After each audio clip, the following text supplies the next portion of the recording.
Hey guys! Welcome back to my channel. My name is Mears, by the way. If you are new here sa channel ko, please do click the subscribe button and turn on that notification bell para mas ma-update kayo sa mga new videos natin.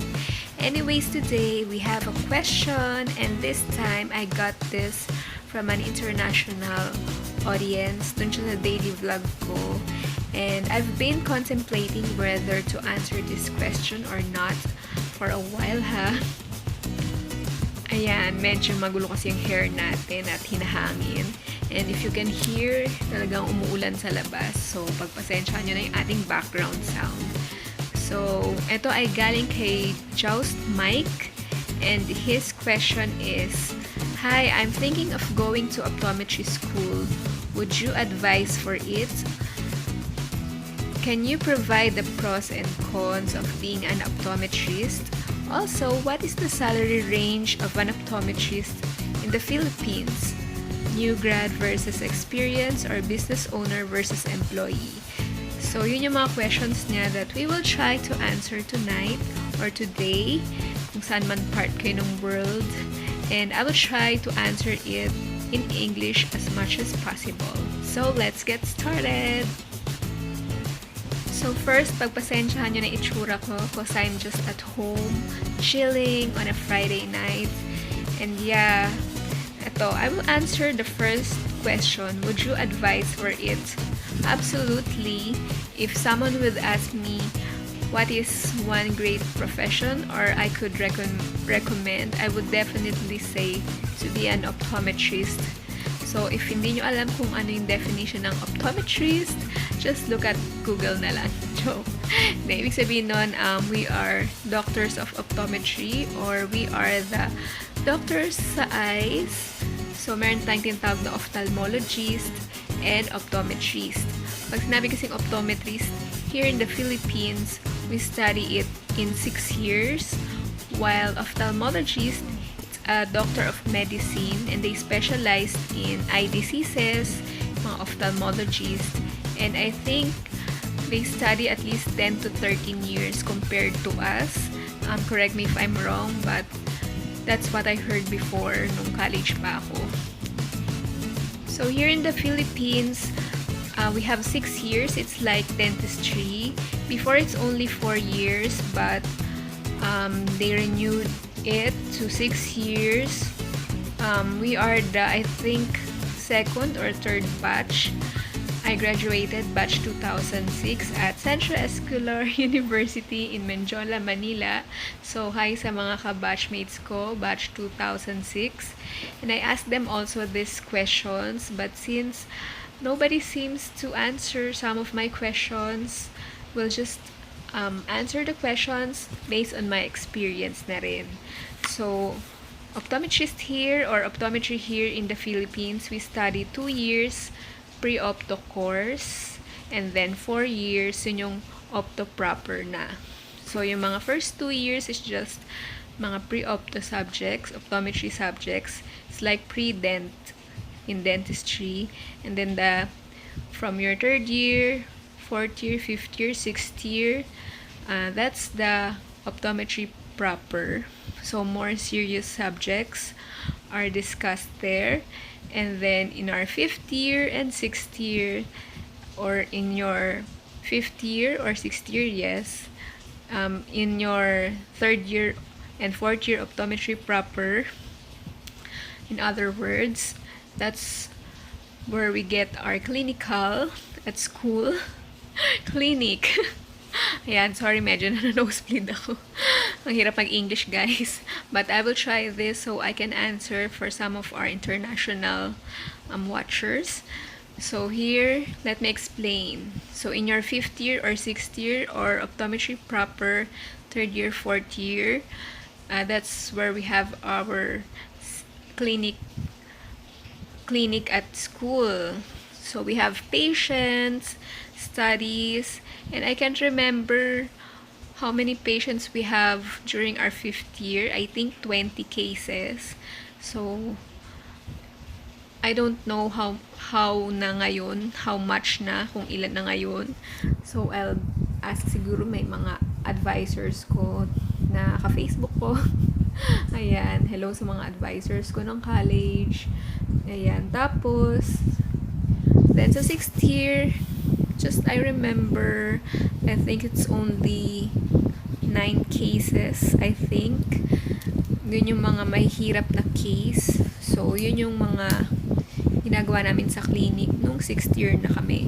And apart from that, we also have our internship on our 5th year and 6th year. So, nag-intern kami sa mga malls. Kami ata yung first batch na nag-intern sa mga optical.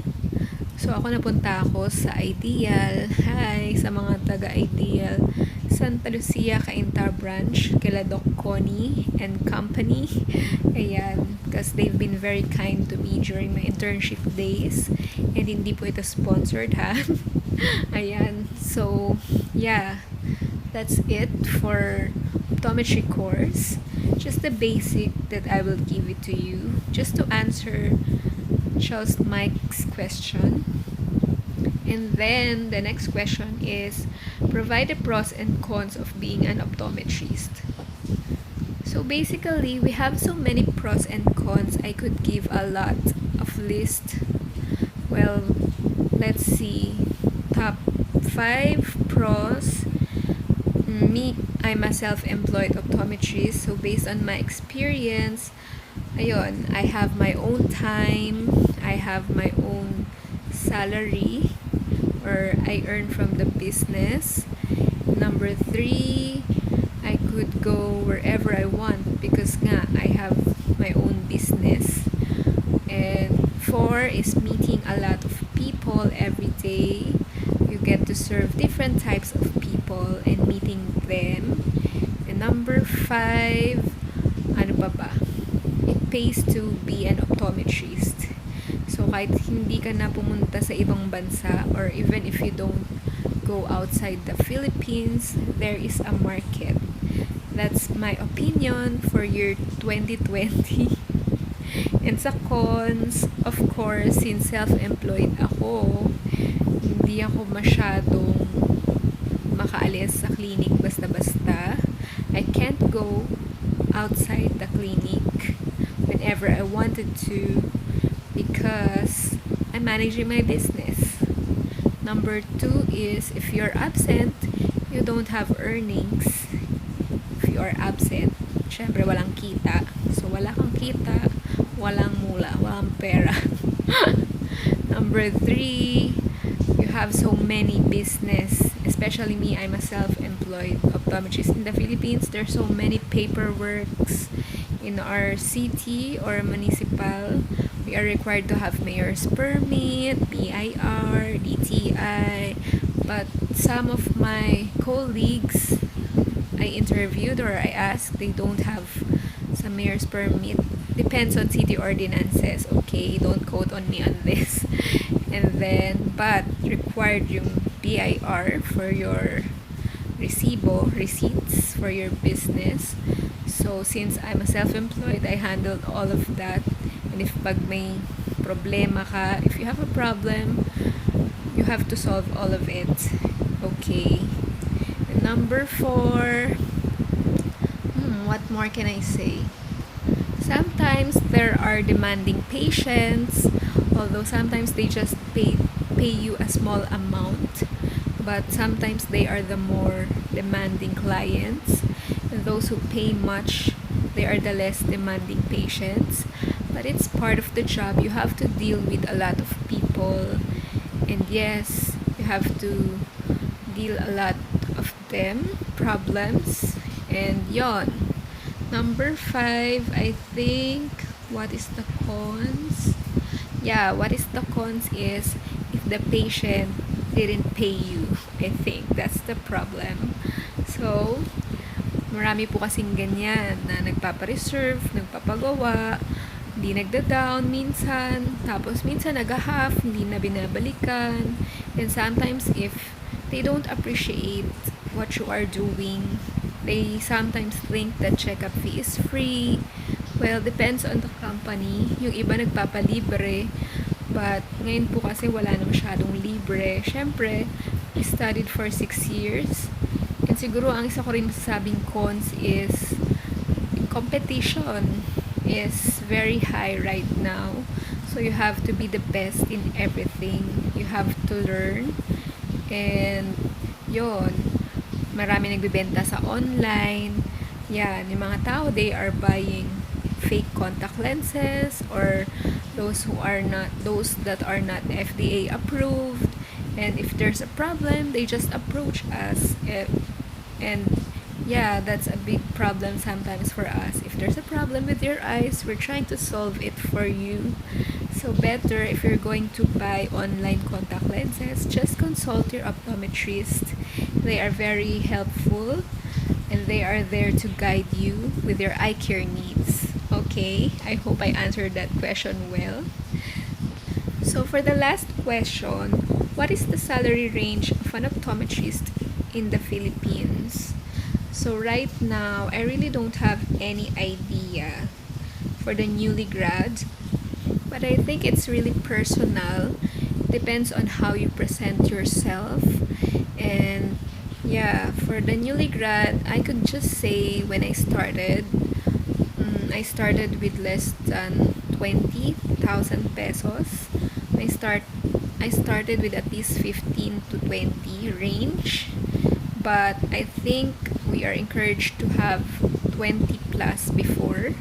And now I think for the newly grads, they are encouraged to have at least 35 up. I really don't know, guys, but based on what I hear from some of my colleagues, you could earn as much as 35,000 pesos pataas. But please don't quote me on this, okay? It depends on the company. Some companies even charge you for like 50 to 60,000. So yeah, that's what I'm saying. Even though you don't get out of the Philippines, you're earning here because it's just like the same amount when you go to Middle East or other Asian countries. And the plus factor is if you're working in the Philippines, you're near with your family and your friends. So if you're working abroad, that's really sad. That's one of the cons. And I think I could add for the pros is this: we can turn every year. For the conferences, we need to upgrade our knowledge in terms of eye care. So the cons is you have to you have to pay conference fees that cost a lot lately. So if you have extra cash, that would be very helpful. But if you are married and have kids and you're having kids who are studying, that might be a bit of a problem because it might be an added expense, especially to married doctors of optometrists, because you have to think before going to a conference. And our conference is not that cheap. Sometimes it can cost up to 5,000 to 10,000 pesos. So it depends on the days and where is the venue and how many points. Because right now, I think we are required for CPD points so we can renew our licenses. So last year, I just renewed my license.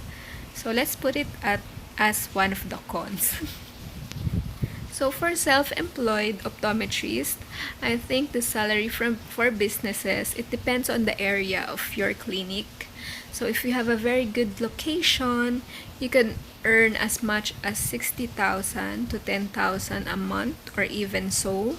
So if you are very industrious or you're very knowledgeable about your products, you can offer as much as I think 60 up every month. Some can even earn up to millions if you are on the mall-based business. But I'm at the outside mall business. And there are companies who can earn even more. So 1 million to 2 million per month. It depends on your location. So yeah, just be bold and brave and be knowledgeable about your stuff being an optometrist, because it's not an easy task being an eye care practitioner, being a doctor of the eyes. because the eyes of your patient is also your concern. And of course, you will not leave them up to their eyeglasses only, contact lenses. You have to update them also, or you have to follow them up if there is a need for follow-up checkups. So there you have it, guys. I hope you enjoyed my vlog about being an optometrist here in the Philippines, and I hope you learned something from what I said. And please pardon my English because I'm trying really hard to share something to you and I'm nosebleeding. Ayan. So if you like this video, please give this video a thumbs up sign, a like sign, or a heart sign. And thank you to Jaust Mike for answering or for asking those questions. So if you have questions, guys, just comment down below and I'll try to answer as much as I can. Okay, guys, and please read more about being an optometrist online and know more about yourself, about the pros and cons of being an optometrist. And thank you if you are watching this video, and share to your friends who also likes to be an optometrist someday. God bless you guys.